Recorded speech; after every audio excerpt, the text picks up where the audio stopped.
Novité Afrique culture canton. Mi bole kudo le wenu. Ide mi kotu mi be mi no ba no kwiti do. Kwiti do ba mi de. Bo be ta teme no no ikun sai. Mi do sisi we kaka e alo mi to aje do po utang. Bo mi no yo ton bo choe. Bo kwedo. Bo gbon agan tonji. Ba lo mi to je tuto e mi no mi kwan zedo khosa o. Mi na zen toji agbangba. Bo mi lo mo mi ado mo je me yane. Ena tienu mi e kana tienu mi lo tienu mi kaka ay kun ban ouve de me le waso mi de do bana wado fi teto vito si bereto vi alo lo to gudo e kasi ko ay kun mari do bereto me fi bodo dire don ko ay kun ba waso mo mi ay mo mede bon ena so de lo so do getisia et on ONG Afrique Culture ena tienu mi kudo to banu o kudo afo donu me afo mi donu mi weso nku mi de to me town mi me ko ime boyin wanu ONG Afrique Culture sunu wale bono pon yo ntogbonu mi kudo kame mi de na chenu mi kaka mi do su mi ko to entero me dile e ndo wa beneto me gbeti bonu e do mele no sai kungban podo ganje ko ba ya na mo transpadar office azo ko ene ka do po ikon yo bo so 50 da ko bi o so tinjo fine yo e we wa committee egbe bo to entero me dile le mi no wa nu gben ndede do mi si le hen ablo gben bo mi wa committee mi na mo ai kungban bo na khoro nyane me yo mi na solo bo so a kholemi bon ONG Afrique Culture zonuton bo kla mi wa bon mi tuno ti mi na wa komiton ONG Afrique Culture zonuton bo mi ka tuno mi kuno zonu ya de nu mi kuno zonu foto de nu mi na jokonu me da ho e na ti me pere ye bo mi ado mo je e yo e na tienu mi ONG Afrique Culture mi no gbe mi ton se adi mi atun entero me dile mi me bo don wa so do transpadar office we so azo komiton si afoso do te do ONG Afrique Culture sinu wa e peton si blame bon mi tu entero me dile ai kun bande de mi no sale bon me bi do do mi no sisi we beti ndo me dile mi kuno gbon fi bi bo don donu me o don yo mi na so khole mi nunu konto ina tede ti lo bo donu mi egbe we ndo me dile gan kho me mi de din yo ai kun ba mi to e poko bi bo 500 mètres carrés yo 110 000 we sa bon ene on e do teto akpo me kamene mi atun gbon fine mo ke do me dile gan kho me mi do kho don mi e din akpo me mi de bola ya do ai kun ba mi to do koji do fie lo le mi de yo ai kun ba 800 000 we sa cho mi kado o banjo khile bo kun ba do tet mo mi do si sa nu to vito si lewe nu we goe na ti menu mi we no bejile ai kun ba mi to le yo a ho e mi no sa ai kun ma debu e na bodo million we e na bodo million aton a ho e mi no sa o kan e ko azado transpadar office on we yo e no so akwede do te ba ndo e suwo e po yo no su pere le medo na horo mi si yo e do hon gbe ene oyin nu taji do po to le bi ron konton akpole bi ron so konton kami akpole bi ron so konton kami nko do mejile akwevu a hen bo wa gomiton lo transpadar office bona khwa ikungba no mi si we 60 000 chai kande ko aso jo bona ikungba de na khwe ade yo anaje epo esin akwesuji pere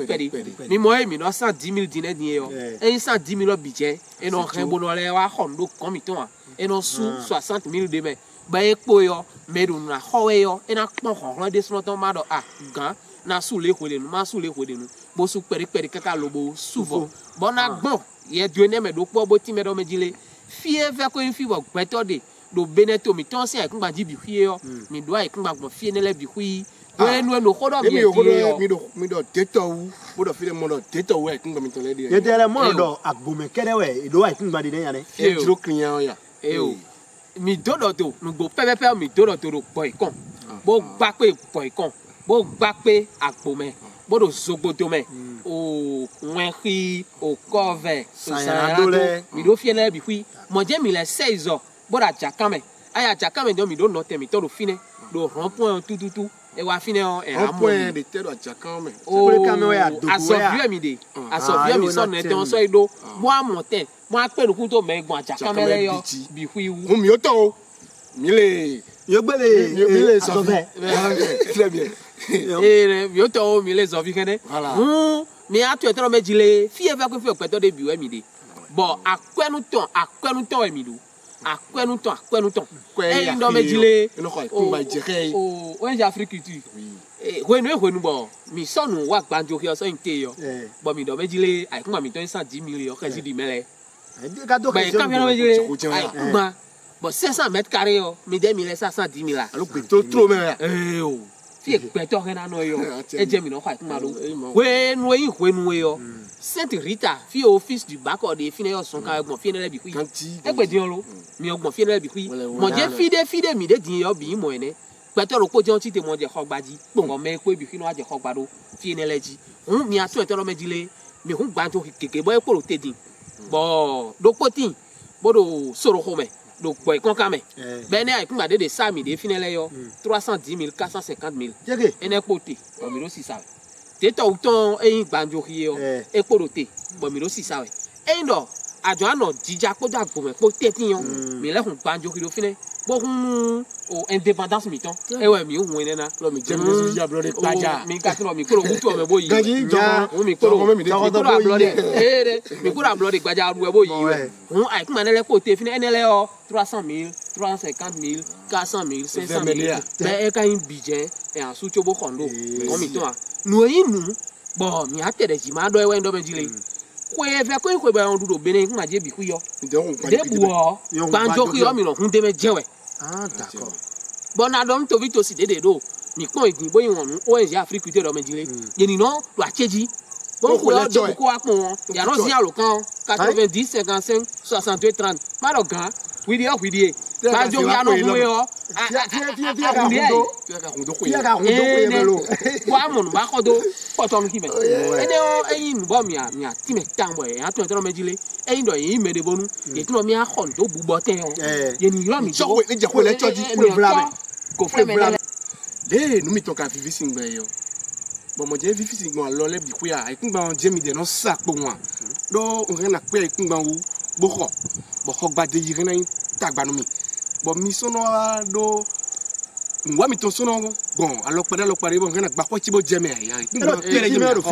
mi kale alo do de vlafo alo nu wade ni le sa gba nu me bo eno su pere vlafo mi ka do nu wade mo go alo memo alo mi o da lo memo mi o no te pon memo bo ino le gba ko vlafo ya di do gan de me ONG Afrique tu na chermi o gan ko asa do transfer da office no yo e o to nu ne le bi hui mi mo gbanjo ki e ndo mi hudin do soro ko me yo bayin 310 000 po 450 000 po yo ayi kun gba ne le akode bo akwe cha o e juro we frigo na nawe e juro we télé écran plasma na nawe ordinateur na nawe mo je e no le na me sima ton ba mo te mo do ba so na so po ayi kun gba de do transfer da office awa eno ko gba de jiwe mi o sa popo mi mo mo la sa popo mo te mo do gwa lo nu client de ro nu mo ko ton ba le yo eno do gwa lo yin na do gbeto de bo e on ba ro me jile u fe de le ti mo yen jora mo a e si do me de tin ma do ayi kun gba de ka mi si ofin e bonu e ko iko hun we mo ko enjia e de do mi si be wa kan mi ton gan yin gan bo pe asa do transfer da office on we yo e no so mo ko ton so kule me be no ko do awa ti je po do vivi po be eno jacho ene mi cambio nu john we mi cambio mi bon gajo atimento ito se lo ye ku atigbado nu ye wende o ajojira we mi de pepe ama ajojira o nunu kon to de mene nkojo ko ne en timati we yimbo mi o na sawe ya e kan gali we yimbo mi o na sawe ya ai pigba we do o lo yin ko vivier no ko do bo no e mo ndevo ya o ai pigba we do e block wa lo po a mi de we block wa lo po a mi jobo amo e ma o si do sultan e nu din ba ro ai kun ma e nko e yo e so fini ame do apa ko ne le do mi de tin yo nu yo kan ko to bi ku da li ton do ai kun ma zo we no wa bo e ndo ai mbere din ba wa kon mi ton ma nu ka si diwe o me trolo cha chobo no aso akwetu e cha o si go to me lo sojo ai kun ba to we an to kle we me na da foji we mo ai kun ma wa kle we ene do te o kon don na bonu mi deri ka do boy confier bo mi ka do kutonu godo me mo dimbo nu mi yoro mi bo mi do ai kun gba do po fini bo chai we je na sojo ko mo mi ara ton ba ka e ma a fosoro teto mi ton ton mi peto je wa pra we le bien mi tora lo ton di la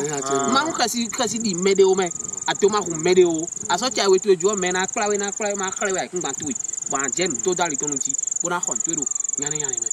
e kana tianu transpadan office bon nu ko mi to nu sisa mi to le o mi ne su mi o po yo vivite mi kon mo do nu khoto mi to le client mi to le o ne kon vogben do nu ko mi to le me le no fogben nu ko mi to le me o ndo me jile nous quand et non pas quoi bon fille ba do e de ouais on mori bon rien ale ko bo so akọ pere fufu on mori mele yo atone nso intenu mine be ne ka nda ko ene go mi ado kanje wo pligi di o mi go tun lo dire aso mi de tone aso mi no wa ko de 2 millions sigbo yo kare pache nu transparent o de so ai kuma fi ni e mo to na tin bo e sian de be taun lo we manu ai kuma to e ko do ne okon wi we ne le o e no to bi hui do ali tonu be e no ja we ko klon yo e so to ji no kwe ba ire po mu bonu mi ka sai kun gba onu me boy ka o de dibo nzigidi o wa ho so dali gondi o bo we temi gondi ka me ali ni e kon ve o bo singidi no wa me e kon ve o bo singidi no wa me nye be aso ya ka transparent office din yo ngo se de din be ali gondi kaka bo singidi wa bo du do ton global e gbon ka me ko me bi fi ona ve o do choru mi de so ya ki yo fe o mi no ko itun aso no wa dali ton chobora de ro si sa we yo aso we ya me aso we ya e gba mi si din mo do titre foncier ati kwa gba ko titre foncier po din mo wala je ta gba je ji o mo nu ya o mi to e me mi de o bonu vrafo jan we me bon mi ko do fio koko boko nu sa fio ti ba khoswa yi nu pe de gomi to fine alo ne wa die mi gbe do e wa ya bo asi down ka die nu gbo kriya mi to e ka itere ton ne mi ka si gbogbo mo nkan to no yin nu bo yan ro transparent office e we no me jile me ku asado aso ku yo nu yo e ndo ayin mere bonu aso anu wa ya mo to na o tagbaron de kon e ndo mi ade bonu chanu wa chanu mo keje yon transparent office kan do hawe me do nyani ane me ba le mai kan do fi we vivi yen no me we ndo e kan tio e wa sekpo ndo e dai kuma sa e no do kwe